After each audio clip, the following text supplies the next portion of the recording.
นี้เราจะมาทำคลิปการถอดลิ้นลมที่มีเดือยรุ่นเก่าออกมาเช็คดูอันนี้กระบอกสูบนะครับกระบอกสูบลมด้านนี้เป็นที่เติมน้ำมันที่ปล่อยลมก็เปิดฝาด้านนี้ออกมาเป็นด้านใส่น้ำมันก็ถ่ายน้ำมันออกก่อนเพื่อที่จะได้ไม่หกเลอะเทอะแล้วก็มาด้านกระบอกสูบเราก็ทำการเปิดสูบออกมาภายในถังเนี่ยจะมีลิ้นลมรุ่นเก่าอยู่ที่มีเดือยอยู่ต้องใช้ประแจที่ใช้ขันซี่รถมอเตอร์ไซค์ขันออกโดยประแจที่ใช้จะเป็นประแจแบบนี้เบอร์10นะครับเบอร์10ฝั่งนี้เบอร์11อันนี้ใช้ล็อกเดือยแล้วก็ขันออกคือใช้ด้านเบอร์10เนี่ยใส่เข้าไปด้านเดือยเนี่ยฝั่งนี้ก็ใช้ครีมหมุนทวนเข็มนาฬิกาฝั่งนี้ออกแล้วหมุนทวนเข็มนาฬิกาออก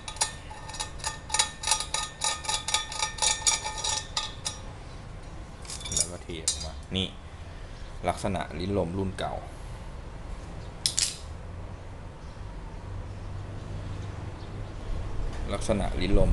จะเป็นแบบนี้มีเดือยตอนนี้เราจะมาถอดลิ้นลม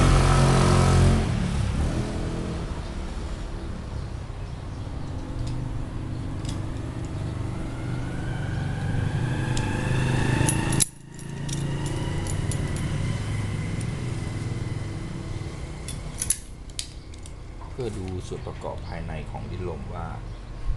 มันมีอะไรบ้าง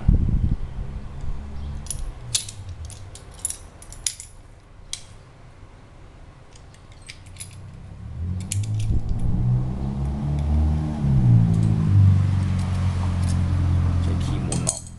เบาๆง่ายๆก็ถอดหัว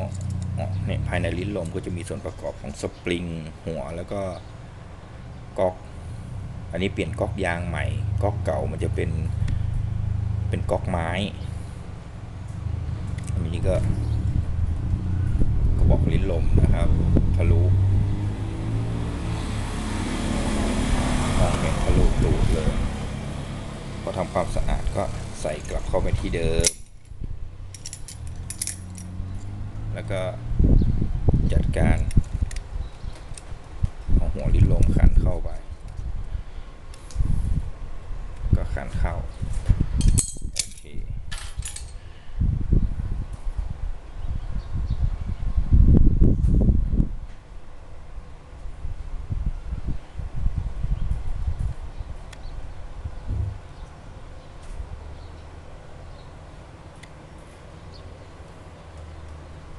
แหวนตะกั่วลิ้นลมเหมือนจะรั่ว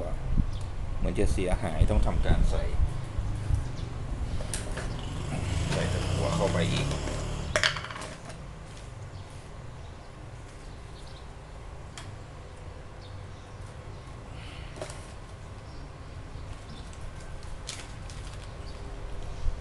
ป้องกันการรั่วซึมเพื่อทำการใส่แหวนตะกั่วเข้าไป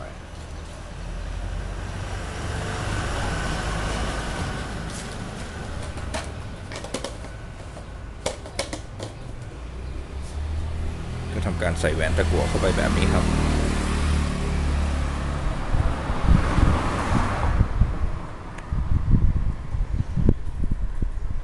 น่าจะไม่รั่วแล้วก็จัดการใส่ลิ้นลมเข้าไป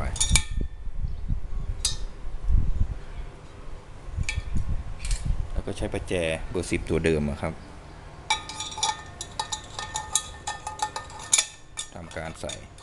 ลิ้นลมเข้าไปในจุดแล้วทำการไขตามเข็มนาฬิกาไม่ใช่ครีมนะ หมุนพอตึงมือก็พอ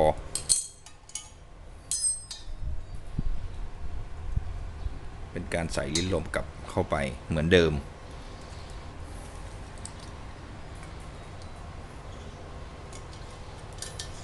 เปลี่ยนสูบ